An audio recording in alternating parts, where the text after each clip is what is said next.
Welcome into Pro Football Today. It is time for the post-game show with Kasey Hudson and Tom Vecchio to run through this, well, I'd say very interesting Cowboys versus Giants game. A lot of field goals and a little bit of action, a lot of injuries as well, on top of plenty of penalties. But, I mean, Tom, I was kind of expecting a little bit more fire in that second half. Would you say that kind of stacked to the expectation, or did it kind of match that first half energy as well?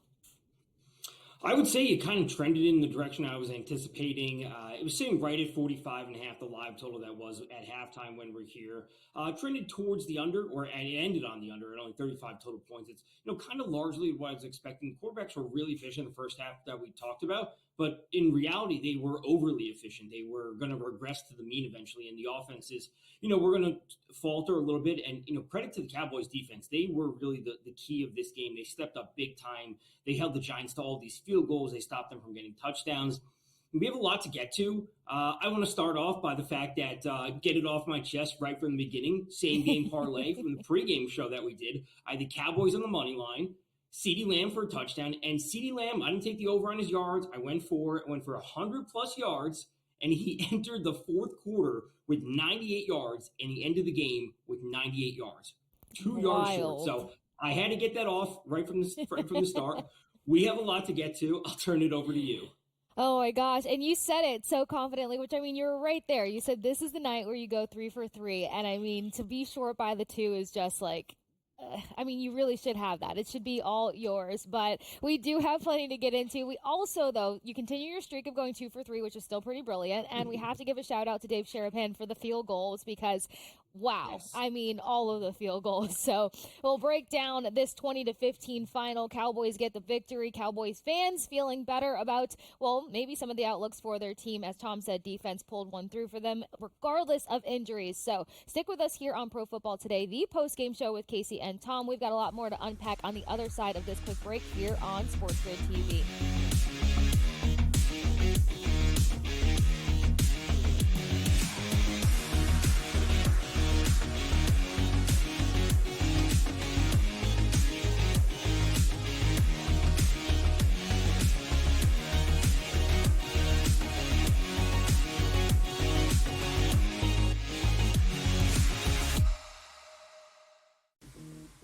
Right here with you on Pro Football Today on SportsGrid. Odds in motion, trying to see what lines have moved throughout the week. Never felt more comfortable in this set than I do for this year. I'm ready. I'm just getting angry. The hot takes are going to be here all people.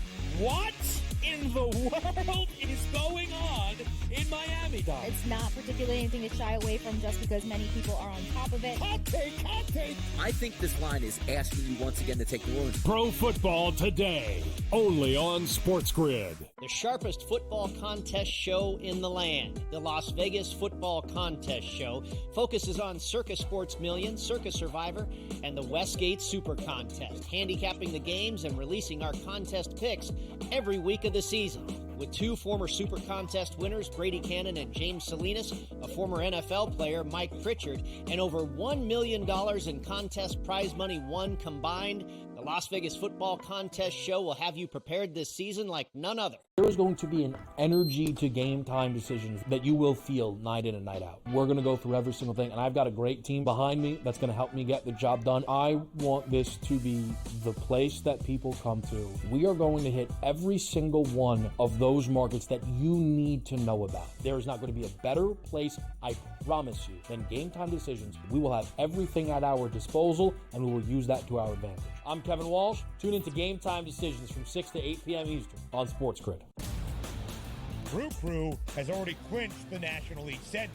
They're 2 games behind L.A., that being the Dodgers, trying to maybe get the 2nd seed in the National League standings for October. Both of these teams have a chance to score some runs against these pitching matchups, so maybe another over, even though we do have a playoff atmosphere. And yes, Milwaukee did clinch, but there's still an eye on the prize of we might be able to chase down the Dodgers and also the Phillies to get one of those buys. The early line, only on SportsGrid.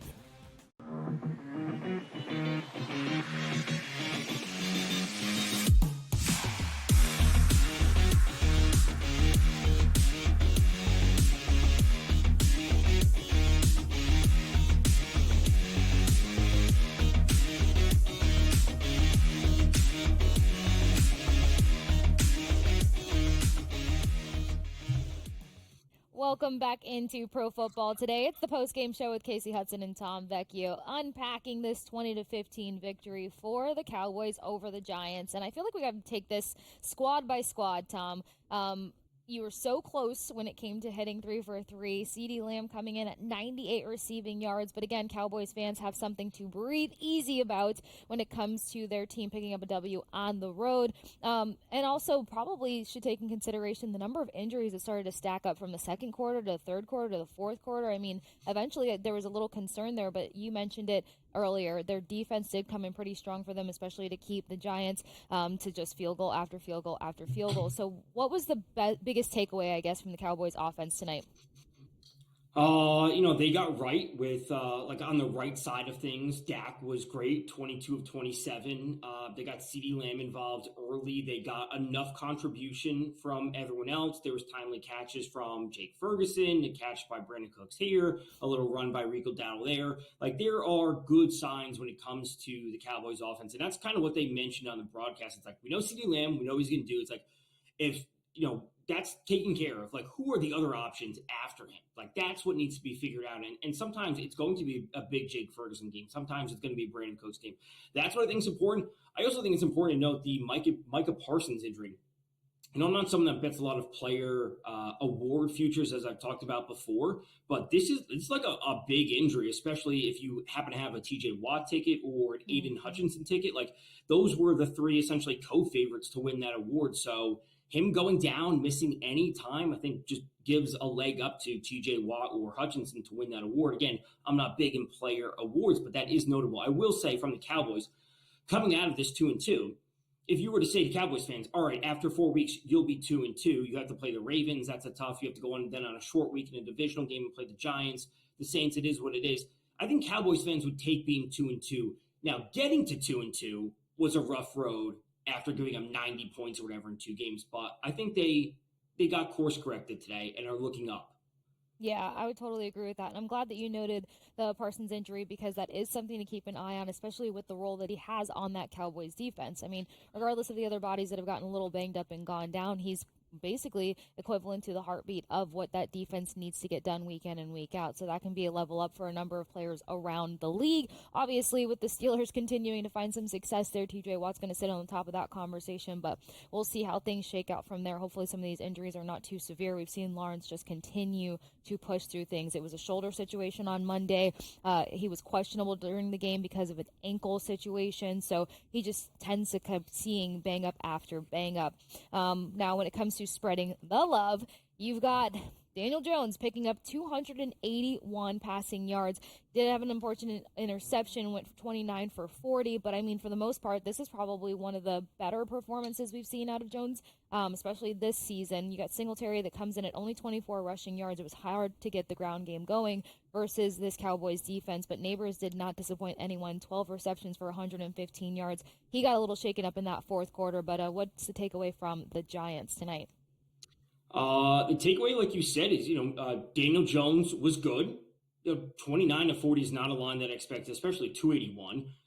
Interception is kind of like the running thing for him, I guess, at this point. But Malik Neighbors is awesome. As I said the other day, as I said on Sunday night, looking forward to this game. As I said on Monday night, looking forward to this game. But he was diagnosed with a concussion. At least that's what I saw on Twitter. I don't know if that's 100% confirmed. But they now have the extra rest for their next game. If he is out, there is a massive, massive void in the Giants' passing game. And this is only if Malik Neighbors is out and he's going to miss time, obviously, 10 days before he has to play next. There's plenty of time for him to pass concussion protocol. But this would be a very, very big boost for Wan'Dale Robinson, who had 14 targets tonight, second highest on the team, 11 for 71. Those quick passes, and I would also assume if Malik Neighbors is out, they'd have to shift more back towards the running game, getting Singletary involved. So it's a big wait and see for the Giants. I think they look pretty good tonight. Daniel Jones was out there slinging the ball, obviously partly due to Malik Neighbors being awesome, but their offense may be changing going forward if he's going to use him. Yeah, and not too horrible with the defense. We only got about 30 seconds here, but is there anything to gauge when it comes to Slayton? Because, I mean, he was the target for those big chunk plays. Granted, he wasn't able to reel it in, but some of that was not particularly on him. If Neighbors is out, he would be the big downfield play, and Wan'Dale Robinson would be the underneath play. So there's opportunity in the Giants' offense, only if Neighbors is out, though. Yeah, absolutely. Well, a lot of good comes away from this Thursday night football game, which works for all of us. So, yet again, a couple of things for us to get further into. And then, of course, we look ahead to the Sunday slate yet again. So don't go anywhere. Stick with us here on Pro Football Today on SportsGrid TV.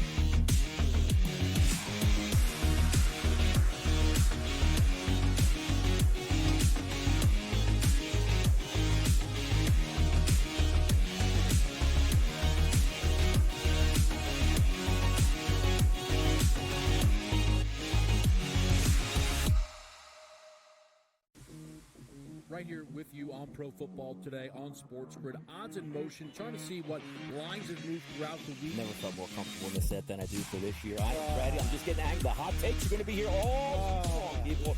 What in the world is going on in Miami, Dom? It's not particularly anything to shy away from just because many people are on top of it. Hot take, hot take. I think this line is asking you once again to take the Orleans. Pro Football Today, only on SportsGrid. The sharpest football contest show in the land, the Las Vegas Football Contest Show, focuses on Circus Sports Million, Circus Survivor, and the Westgate Super Contest, handicapping the games and releasing our contest picks every week of the season.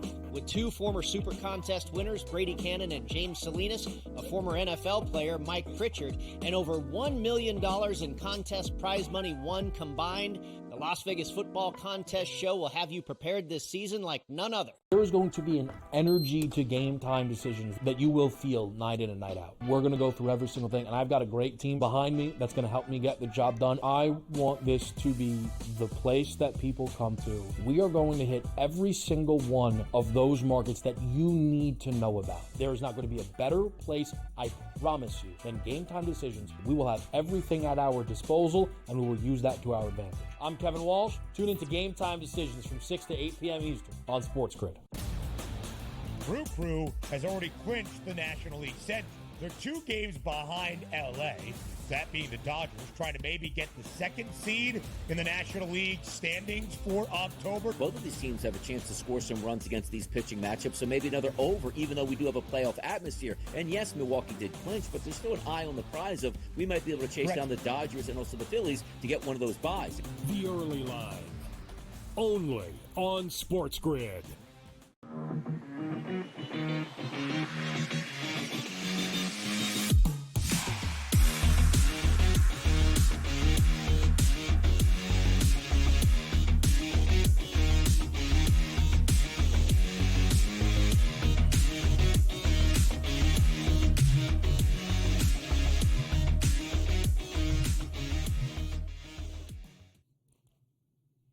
Back at it with Pro Football Today, the post-game show with Kasey Hudson and Tom Vecchio, breaking down the Dallas Cowboys picking up a W on the road, 20-15 versus the Giants. And let's just say both quarterbacks looked quite good. Both offenses worked well, but it's the Dallas Cowboys that were able to be more effective and efficient when it came to third downs and finding the end zone. But was it a field goal party? Oh, it was. In case you missed it, Dak Prescott walks away with 221 passing yards, 2 tutties, and a clean slate when it comes to interceptions.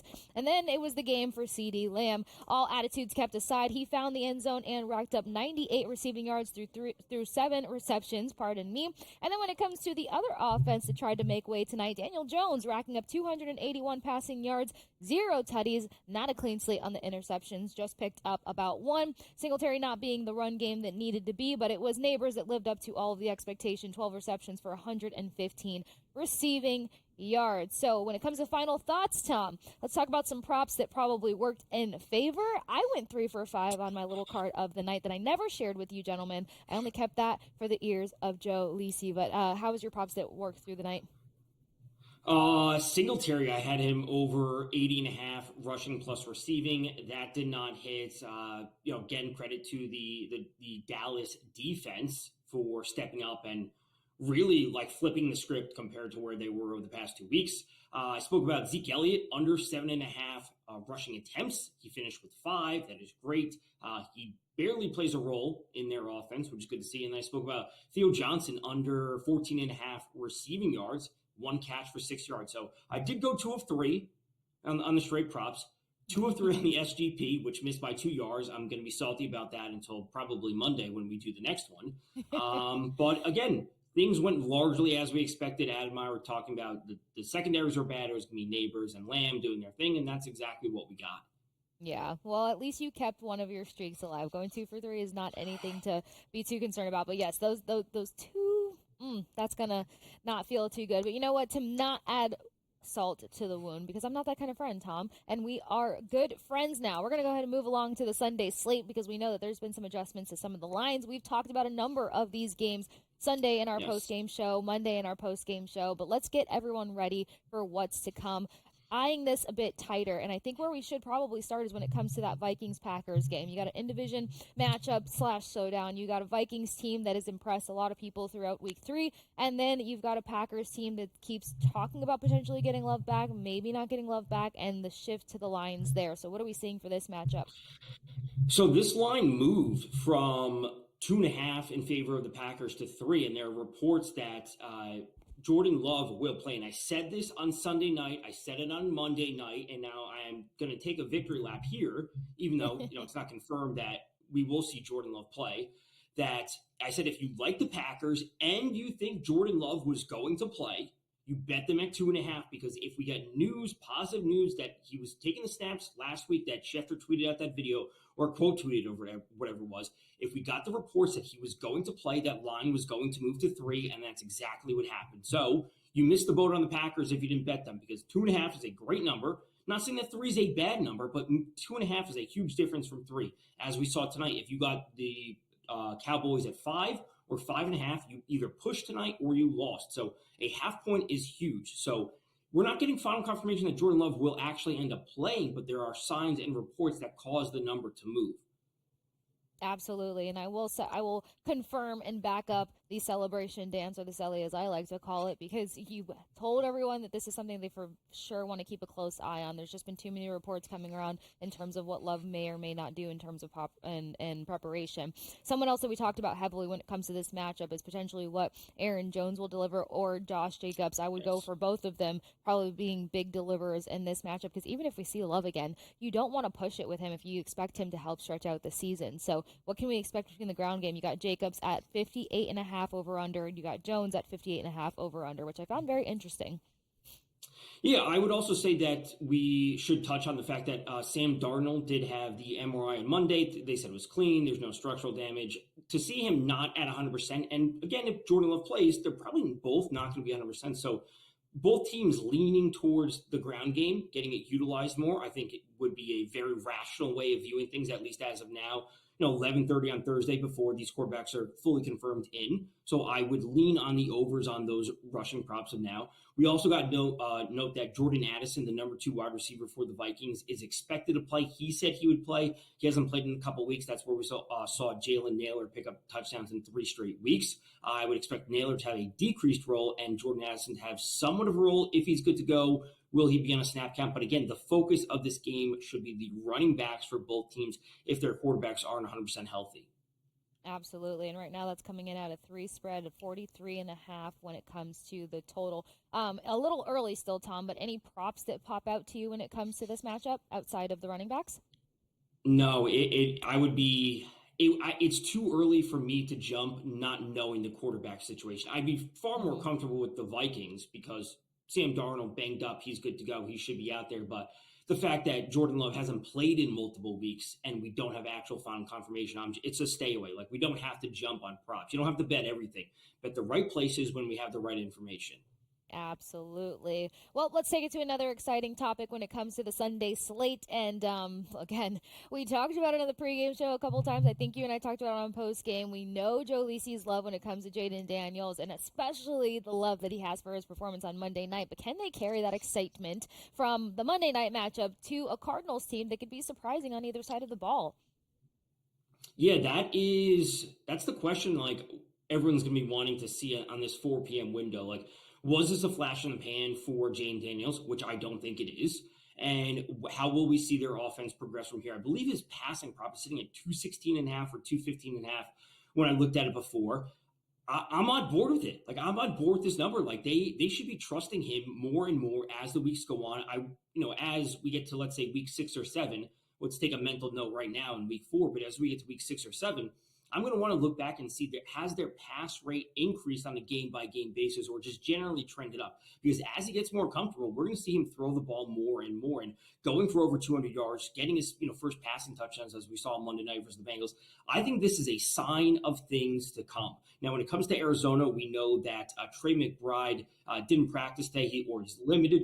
That it could be a major sign for their offense. It would be a big Marvin Harrison game. Also, James Conner needs to be more involved. I'm always going to like the James Conner rushing plus receiving. He's going to be taking the most snaps when it comes to their running back room. He should be the guy that they focus on after Marvin Harrison. Yeah, absolutely. And then just something to put in perspective, because when you mentioned Jaden Daniels and the potential of where he sits at his over-under for passing props, we've seen the Cardinals be a little surprising. When it came to the matchup versus the Lions, Goff was held to 199 passing yards. Outside of Goff, the previous week before with the Saints, you've got Saints being held to... Well, roughly, you got Hennier at 107 passing yards. You got Rodler at 70 passing yards and Carr at 12. So wicked combination there between the three.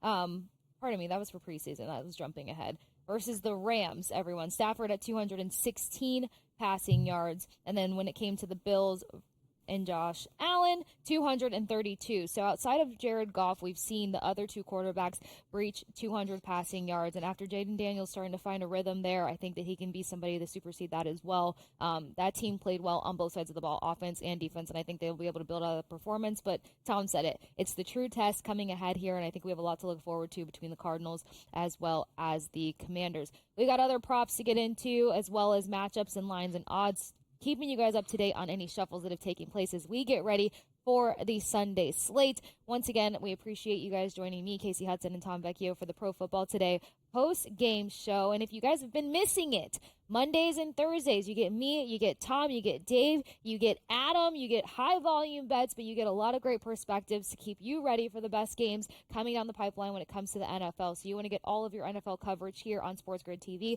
Follow over at X. It makes it that much easier. So make sure you stick with us. Tom and I got a few more games to run through before we get out of here, so we've got a quick break coming up. Go nowhere. Stick with us here on SportsGrid.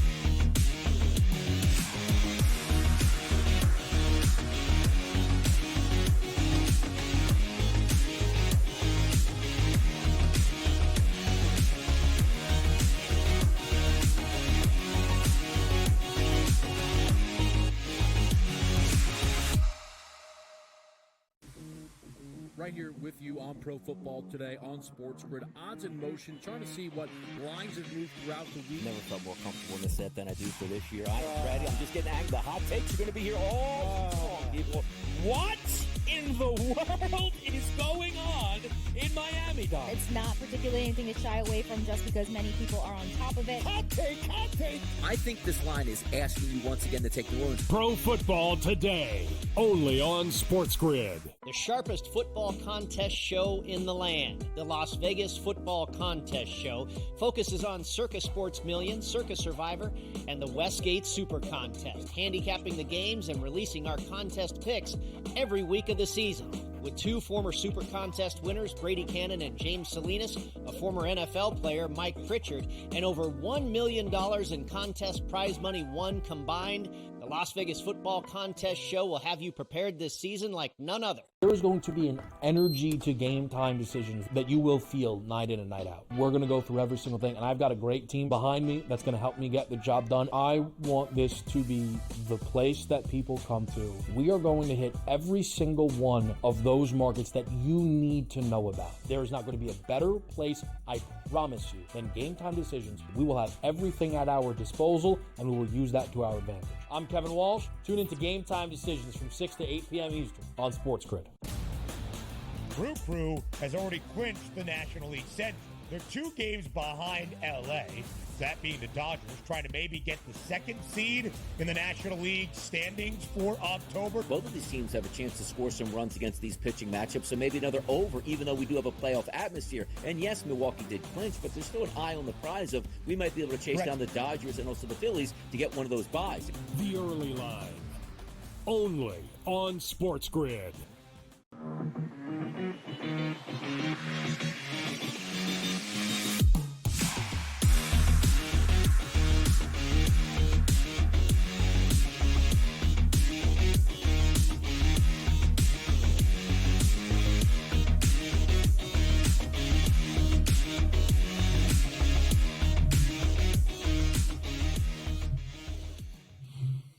Welcome back into Pro Football Today, the post-game show with Kasey Hudson and Tom Vecchio. If you missed it, Cowboys pick up a W on the road, beating the Giants 20-15, and they have a lot to feel good about in that performance. Hopefully not too many bad injury reports coming out of the matchup tonight, but again, 20-15, Cowboys grab the win. Tom and I are running through the Sunday slate. We saw some line movement when it comes to the Packers taking on the Vikings. If Love does join the roster for Sunday, you got two quarterbacks that are pretty roughed up, so we acknowledge and we encourage you to look at the run game when it comes to that. Another game we got to move on to is going to be the Niners, another team that has racked up a number of injuries. We've found out that Christian McCaffrey, I think, is supposed to be going overseas to look at a specialist for his Achilles. Just so many question marks. But the Niners are supposed to be taking on the Patriots, hosting them at home. What do we see in this one, Tom?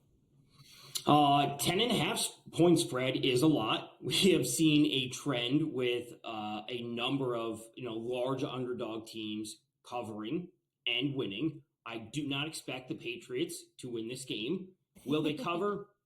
I'm not sure. There could be some flukiness at the end of the game. Big notes for this. Deebo Samuel, they said he's practicing. They're not sure if he's going to be good to go. George Kittle apparently is expected to play. So that would put him, I would say, number 2 behind Brandon Ayuk. We did see a massive game last week from Juwan Jennings. And then it should be continuing to be the Jordan Mason show on the ground. I think the 49ers take care of business and they rebound from a bad collapsed loss last week against the Rams, whatever you want to call it. On the Pats side of the ball, I don't have much to say. It should probably be a Ramondre Stevenson game, but ultimately they're just not as talented as the 49ers, so I expect the 49ers to essentially roll overall. Yeah, that's been the hard part, and I will say this. I feel like we said it one of the other weeks. There's only been so many weeks in the NFL season, but they're starting to show – or they're kind of being forced to use other guys, them being the 49ers. So it's been kind of hard to gauge which props to lean into the most. Now, we saw that run game opportunity going against a Patriots team that's trying to figure out a lot of things defensively. They were given heavy credit 2 weeks ago. That didn't really pan out for them. So when it comes to the ground game or maybe some combined receiving and rush opportunities, that's probably where we'd edge it the most, because even if George Kittle comes in and ends up at number 2, right, we've seen that if he has any sort of bang-ups, he can be quickly eliminated from a game and just not exist. He'll go in for 2 receptions, and then before you know it, we have no idea where George Kittle is. He's either out there helping out along the line, or he's being used more so as a decoy, or they're limiting his reps because they want to try to protect him. So he tends to be a stay away from me when I don't think he's 100%. Plus, he hurt my feelings during Super Bowl, but I could just be still carrying hard feelings. Is that something you could agree with, Tom? Definitely on his usage. Yeah, like there are games where the 49ers will put up 4 touchdowns, score 30-plus points, whatever it might be, and he's just partially involved. Now, that could be historical, something I could look into, like, oh, he just doesn't have big games. Well, CMC had 200 yards and 2 touchdowns, whatever it was. So I understand where you're coming from. The usage is probably what I have to look at the most in those games, though. But I get it. Thank you. I appreciate the support in that one. Let's see if the support continues, because we've talked about the Eagles and the Bucks a few times, and then after the Eagles and the Bucks go face-to-face, we've got Bucks Thursday Night Football versus the Falcons next week. Short turnaround, extremely important battle. So how crucial is it for them to not just get past the Eagles, but actually put up a really solid performance? A lot of their bang-up guys that have been kind of limited throughout the week had a majority full participation today. I can confirm that. So can we expect some good out of the Bucks, some rebound out of the Bucks? I think so. They generally play well at home. I think they're a team that brings the options on offense that will cause struggles to the Eagles and what they've struggled with. Pretty slow game for Mike Evans the past 2 weeks. As I continue to say, I expect generally that good wide receivers bounce back. Encouraging news that Bucky Irving will play, that he said he'll play even though he's not practicing. The Philadelphia side of the ball is far more important in terms of how this game will actually go. A.J. Brown hasn't played in a couple weeks. He's not practicing. We don't know if he's going to play, but he's not practicing. Devontae Smith also not practicing today. As I tweeted out the other day, Dallas Goedert plus 185 for a touchdown. That's where I'm expecting to go, because if they're passing the ball, it's going to be to him or to Jahan Dotson, and that just really doesn't leave a whole lot. So then it would be a big running game from Saquon, and Saquon combined is probably going to be one of my favorite props on the entire Sunday slate once it gets posted, depending on where the odds lie. But Philly needs to get healthy, because they're looking like the short end of the stick in this one. I think Tampa has the offense to roll past them. Yeah, I would say crazy enough. Tampa has just enough of a couple more healthier guys that can probably help them edge this one. I'm glad you brought Mike Evans into the conversation because I will say this. They always try to make sure that they can get him as close as possible to collecting another 1,000-yard season. Now, specifically, they do. They figure it out. When it comes to Mike Evans versus the Eagles, though, there's always some sort of spectacular play. It's been the script. There's a chunk play. There's a massive play that Mike Evans gets done for his team. 2021 was probably the lowest production he had. 27 receiving yards. He was targeted 4 times, had 2 receptions. Outside of that, he's averaging 60 to 80 receiving yards. So when the numbers come out, maybe keep that in mind. And he's had a receiving touchdown in 3 out of the 4 matchups, 2015, 2018, 2021, 2023. So you could potentially even look at a Mike Evans tutty when it comes to Sunday versus the Eagles. But I had to whip that out. I covered this team for so long, I had to have my approach to it. I know Dave and Adam are going to give me crap about it and probably bet a whole bunch of over-unders of how many times I bring that up. Well, I brought it up tonight, gentlemen. So enjoy. But I like Mike Evans to have himself a day versus the Eagles. He's on the healthy side, and he's going to help this team out.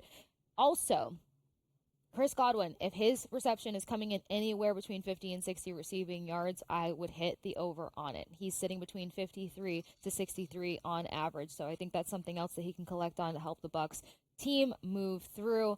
But like you said, Tom, we can only look so far into props right now, especially because most of these matchups, depending on the time of the day or the level of the matchup, they don't even have anything out when it comes to the players. We still have to get a number of injury reports released before we can confirm anything moving forward. But I think it'll be a big matchup. I know it's important for the Bucs to win this one before going head-to-head with the Falcons. You've got a number of teams trying to make a case in the NFC South, so we can't solely rely on the Bucs and Baker Mayfield. The Saints are making a big case for themselves. The Falcons actually looked good defensively as well as matching pace offensively. So a lot more to get into. We've got a few more games that we're going to run through before we close out tonight here on Pro Football Today on SportsGrid TV. Once again, Kasey Hudson, Tom Vecchio. Make sure you're chatting with us on SportsGrid over on Twitter. We got another quick break coming up, the last one of the night, so do not go anywhere. Stick with us here on SportsGrid TV.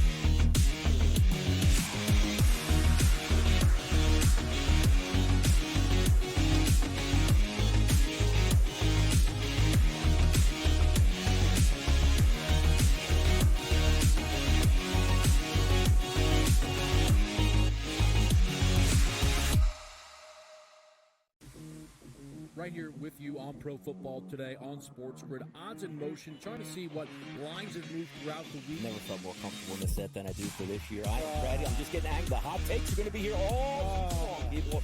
What in the world is going on in Miami, dog? It's not particularly anything to shy away from just because many people are on top of it. Hot take. I think this line is asking you once again to take the Orleans. Pro Football Today, only on SportsGrid. The sharpest football contest show in the land, the Las Vegas Football Contest Show, focuses on Circa Sports Million, Circa Survivor, and the Westgate Super Contest, handicapping the games and releasing our contest picks every week of the season. With 2 former Super Contest winners, Brady Cannon and James Salinas, a former NFL player, Mike Pritchard, and over $1 million in contest prize money won combined, the Las Vegas Football Contest Show will have you prepared this season like none other. There is going to be an energy to game time decisions that you will feel night in and night out. We're going to go through every single thing, and I've got a great team behind me that's going to help me get the job done. I want this to be the place that people come to. We are going to hit every single one of those markets that you need to know about. There is not going to be a better place,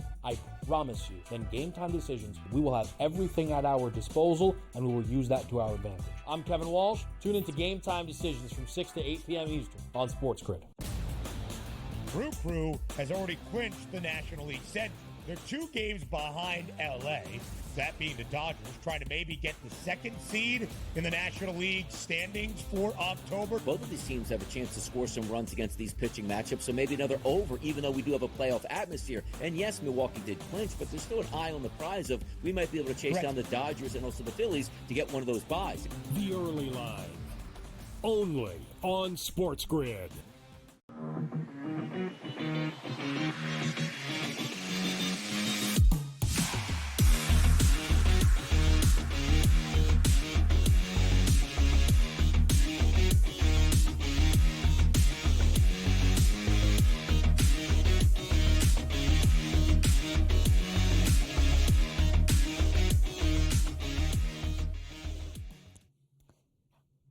one more round to rip here at Pro Football Today, the post-game show with Kasey Hudson, Tom Vecchio. Let's get right into it. We got the Jaguars taking on the Texans, 6.5 on the spread, 45.5 when it comes to the over-under. What are your thoughts breaking down here, Tom? Tank Dell not expected to play for the Texans. I tweeted out the other day that I like Nico Collins over, I think it's 78.5 receiving yards. Now Nico Collins pops up with a hamstring on the injury report. This could be another big Steph Diggs game, as we saw last week when he was in Minnesota. Joe Mixon not expected to play, so this should leave Cam Akers as the back, would also put Dario Gumbawale as the backup. Jags, it has to be a big Trevor Lawrence game or their season is sunk at this point, so bet on Trevor Lawrence to have yards because we saw Sam Darnold tear apart the Texans defense, and then just, I don't know, bet against the Jags every other game if they can't put it up because their season would be over. Yeah, just about. And plus some bang-ups on their secondary as well. Keep that in mind. Moving forward to the Steelers versus the Colts. 1.5 spread here, 39.5 on the over-under total. Let's get into this one. Something I'm not going to say often, I never say this often, but I love Najee Harris this week. Wow. We have seen what teams have done to this Colts run defense, which is bad. Josh Jacobs, huge game against the Colts when they were in Lambeau. Joe Mixon, huge game against the Colts in week 1. Jalen Warren is listed as questionable, not expected to play for Pittsburgh. Najee Harris is going to have 17, 18, 19, 20 carries. He's going to go for 80-plus yards. Najee Harris game, they're not throwing at a super high rate with Justin Fields. Run the ball against a team that can't stop the run. Very simple. Very simple. I like it. Something that might not be so simple, Rams taking on the Bears. We agreed that Caleb Williams has looked pretty good weathering hit behind his offensive line, but then you got a Rams team that's just so torn up. 3 on the spread, 40.5 on the total. What do we got here? I want to know if we're going to see Keenan Allen play for the Bears. He has missed the last couple games. Like you said, Caleb Williams started to look pretty good last week, getting those yards up there. Juwan Jennings had that huge game for the 49ers against the Rams last week. Caleb Williams is starting to round into form. If Keenan Allen doesn't play, Rome Odunze for a big game against this Rams secondary that is just bad. So Keenan Allen playing is a good thing for Caleb Williams, and that's what I want to see. But if he's out, we go to Rome Odunze. Agreed. Browns versus the Raiders. Raiders defense can probably be problematic for this Browns team that we have no idea what to expect. 1.5 on the spread, 37.5 on a nasty total. What do you like or dislike, or how do we talk about this one? I know. I dislike basically everything in this game, but it is a Amari Cooper revenge game for Cleveland. And they are coming off a bad loss against the Giants. And then we get reports from, or quotes from Antonio Pierce saying that a quarterback change is not out of the question for the Raiders, that they potentially be benching Gardner Minshew, and Aiden O'Connell could be starting. There's not much to like when it comes to the Raiders side of things. I would be somewhat interested in starting taking unders on Devontae Adams, considering he may be traded. You could look at unders on him, overs on Brock Bowers, overs on Amari Cooper. Over, and out. Let's move along to the Chiefs versus the Chargers. Another banged-up roster when it comes to the Chargers. We saw Herbert have that roll-up and so on and so forth. 7 on the spread, 39.5 on the total. Yeah, I'm having a hard time putting my finger on this game because if Herbert doesn't play and or he's not fully healthy, which is what we saw last week against Pittsburgh, he was not healthy going into that game and he got hit and he left early. Easton Stick, they are going to have no passing offense. It would be all rushing. But they're not going to move the ball. They're not going to score. The Chiefs, we know that they're not operating fully healthy with Pacheco down and Carson Steele's the new running back, and Samaje Perine's getting mixed in, and we're not getting anything out of Travis Kelce. It'd be Rashee Rice picking up yards, and what from the Chargers, because it'd be basically nothing on offense outside of J.K. Dobbins. So this game could be really, really bad from the Chargers side of things if Herbert is not good to go. Absolutely. That'd be unfortunate to see. Then we got the Bills taking on the Ravens. Ravens collecting their W. Bills looking to continue to build off of their wins. What do you see? I love the Bills at plus 2.5 if that's where they're still sitting. I think this is has the makings of being an awesome Sunday night game to close out the Sunday slate. I'll have to dig into some more of the props, which I can touch on Sunday when I do the halftime show at 2:30. But let's have some fun with a Lamar Jackson and Josh Allen both going combined rushing plus receiving, something like that. Oh, I like that, but I do agree. I think that it's going to be a great Sunday night showdown. You will be carrying halftime on that Sunday, but again, follow Tom Vecchio, Tom_Vecchio1, so that you can get all of his best bets, angles, and breakdowns. That's a wrap for us tonight, ladies and gentlemen. We have got the pregame party. We just wrapped up with the postgame, but make sure you are always hanging out with us when it comes to pro football today here on SportsGrid TV. You got me and Tom for postgame. You got me, Tom, Dave, and Adam most of the times for pregame. So thank you guys so much for joining us tonight. I hope everybody had an exciting football night, and we will catch you guys next time on Pro Football Today.